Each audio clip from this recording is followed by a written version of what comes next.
I'm going to just give you a feel for what the exhibit looks like.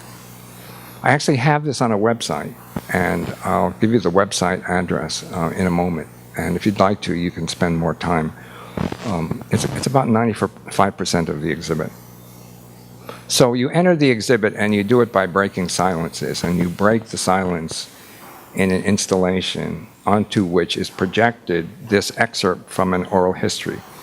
It says, "My life seemed a lot like lots of kids around me, but there always seemed to be this tension and anxiety which was always blowing through my family like an unhappy wind, and there were silences."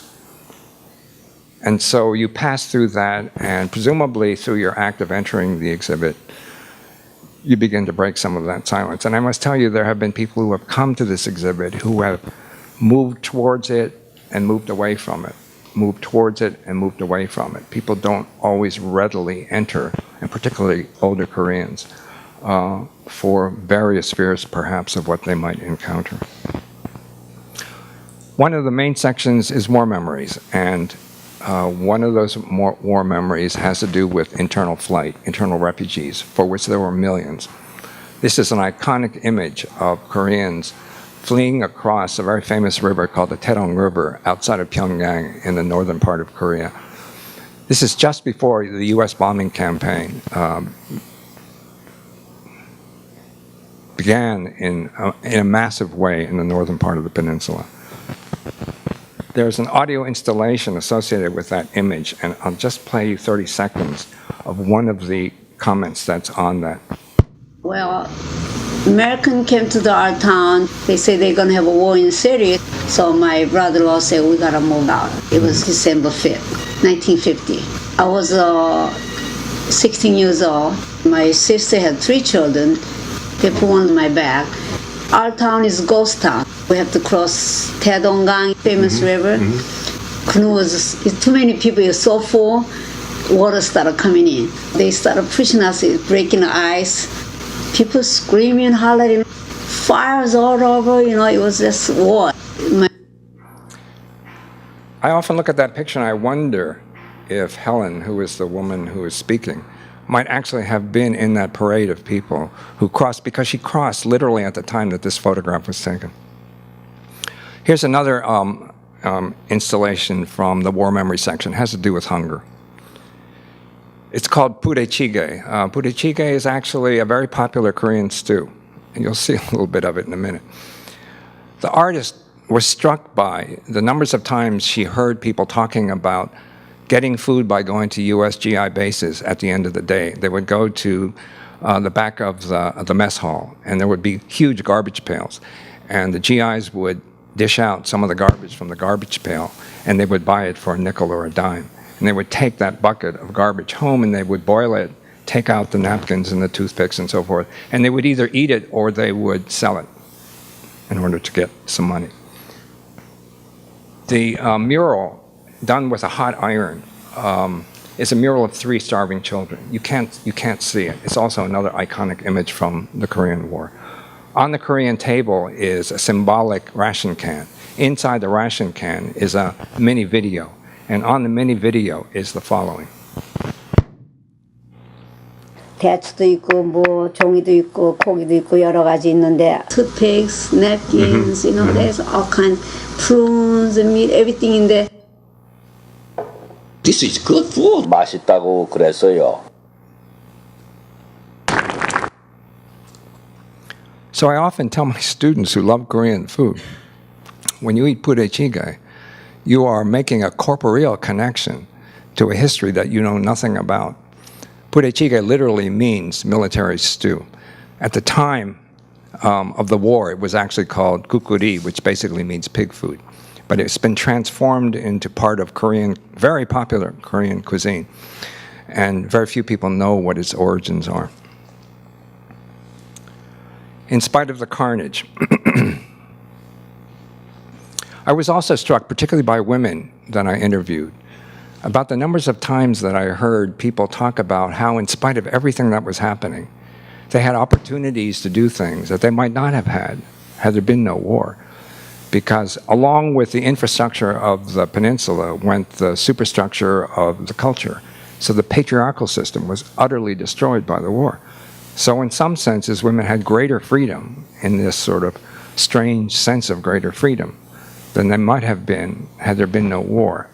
And this was picked up by one of the artists, Inju Huang, and the piece is called Girl with a Tank. If you look at the image down here, it's another iconic image, a photograph from the war. What Inju did was she painted that on a cloth. She then cut the cloth into, I think it's several hundred pieces, and by hand she sewed those pieces. And her conception of this was that she was creating something new out of destruction. And she told me at one point that the pain that she went through to actually cut and sew that fabric was also a very important part of her work on producing this particular piece. Here's one of the legacies that is associated with this installation. I'm sorry, one of the excerpts. It says, the soldiers said the camp was moving to Sosa and we could come with them. Actually, young girls are not supposed to leave home. It was a big decision, so the three of us went there. That's how I started to develop myself a little bit better. We cooked ourselves, one pot, one bedroom. Oh, we had fun because no one told us what to do. We had only a bowl of rice and kimchi, but we had fun. First time away from home. And so it was that kind of comment from some of the women that inspired this particular piece by Inju. And then in our section that we call Legacies, this is a contributed piece. This woman was not part of our collective. She's a very well-known Korean artist in the States, Youngsun Min. His piece is called Defining Moments. And what she's done is created a series of 6 photographs onto which she has marked critical moments in her history. And they include having been born the year the war broke out in 1953. In 1960, the student overthrow of the first dictatorship in South Korea under Syngman Rhee. In 1980, something called the Gwangju Uprising, which was a youth-led movement against a second military dictatorship that began in 1980. As many as 3,000 young people were slaughtered by South Korean paramilitary forces, parachute troops actually. And we know now that this happened very much under the watchful eye of the United States. If I failed to mention this, you should know that in addition to having our troops there and to having our military bases there, the United States still commands all troops in South Korea under times of war or during threat of war. So if you ask yourself if South Korea today is a sovereign nation, and you ask yourself here, and we ask ourselves in the States, if another country directed our military capabilities during time of war, could we think of ourselves as being a sovereign state? And so these parts of her own life history are imprinted on her photographs as emblematic of who she's become as a political artist. So we have a performance art piece, and this is the piece in the website that is the least well represented because it's an integrated spoken word with visual elements as well as excerpts from the oral histories intertwined to give 3 women an opportunity to explore with each other their own legacies through their parents and grandparents from the war. One woman's legacy focuses around the ghosts of her mother, who she believes might have been a sexual slave during Japanese colonization and even into the Korean War. A second is about a Korean woman who went to school in South Korea during the 1970s and engaged in anti-communist propaganda on a regular basis. For example, poster contests. Who could paint the most evil-looking image of North Koreans? And the third person talks about the racism that her immigrant parents experienced when they came to the United States in an effort to flee the aftermath of the war. I'm just going to show you 45 seconds of... My mother was born in 1944 into a world of chaos. She opened her eyes to bombs falling and soldiers raping.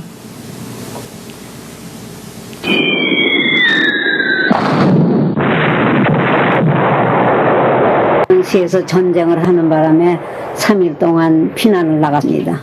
That we know it's serious. So we know something happening and we're scared, and then bullets start hitting the lake. Then My mother was 6 years old. She was running home through the rice fields when bombs fell all around her.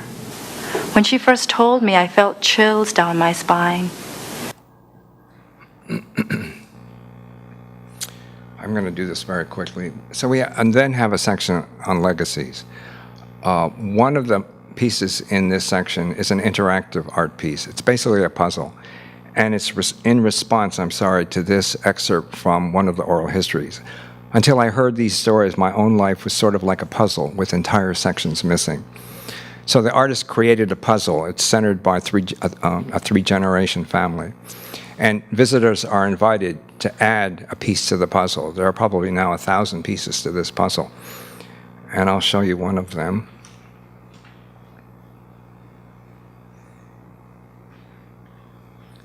And I'll quickly read you one other. My parents adopted from Korea because they wanted to help, quote, save the babies. My uncles fought in the war and told stories about the beautiful babies. My parents can't accept that I can't and won't fully assimilate. Now we barely speak. Then there's a section at the end called reconciliation. And the sort of main piece here is another interactive piece. It's called the Bridge of Return. It's based on an actual bridge of no return that was placed across the DMZ when the armistice was signed. Prisoners of war from both sides crossed that bridge, but once they crossed the bridge, it was called a bridge of no return because they would never be able to go back in the other direction should they decide. So the artist created a piece called the Bridge of Return, and she invites people to pass through some shamanistic elements, write a concern about a division in their personal life, their family life, their community life, or in the nation, and to drop that cloth as they cross the bridge in the middle, symbolically the DMZ, and then symbolically by crossing over that, crossing over the bridge, reconciling that division as well as all of the other divisions that have collected under the bridge. And again, there are thousands of these at this point. Here are just a couple of what people have written. I need to heal myself from my fragmented, wounded self. I need to get beyond abandonment, adoption, abandonment again, and abandoned again. I want to be able to see and visit my 2 uncles and aunt and many cousins in North Korea. I want to be able to grab patbingsu with them. That's like a dessert dish. Watch a movie, go to the beach. I want to stop crying one day. And then last, I wish to find peace within myself after being raised with unknown demons my mother instilled in me. May she find some peace and share her pain with me. I love you, Mom. And this goes on and on. Finally, there's a section that we call Making Connections, and it's an installation that allows people to leave remarks about other parts of the globe that they're reminded of as a consequence of traveling through this particular exhibit. And I'll just leave those 2 examples for you to read yourself. Okay. Images from the exhibit. Our collective. I wish I could introduce every one of them to you, but at least I have shown you who they are. A couple of visitors' comments. I really appreciate this because this person was clearly an artist. So if you feel like, ask yourself, if a work of art has surreptitiously, and he wrote that in caps, or she did, taken you into a world thus far unknown to you, what more do you want? So I suppose that's the expression of what real art should do for us. A few more comments. I was so scared looking at the exhibit. That was one person. How could I have forgotten? This was the war of my generation. This was actually a high-level administrator at Boston College. It left me almost shell-shocked. It causes me to see my family in a different light. I wondered how painful it was for my grandma. I wish I'd asked before it was too late. And this is commonly often what I hear from younger people when they're exposed to some of this work. And then this one I find really interesting. When we're inside here in the exhibit, we feel safe, but when we go out, I feel uncomfortable again, like I'm looking over my shoulder. So here's somebody who I think felt that he could even remember in private and possibly also share some of his thoughts with other visitors to the exhibit. But when he left the exhibit, he felt the same discomfort and anxiety that he normally felt about thinking about this part of his life. And then finally, about breaking silences. We went to the exhibit with my dad. The stories came pouring out almost immediately. The art really opened him up, so he was free associating all over the place. The most enlightening moment for me was at tea afterwards.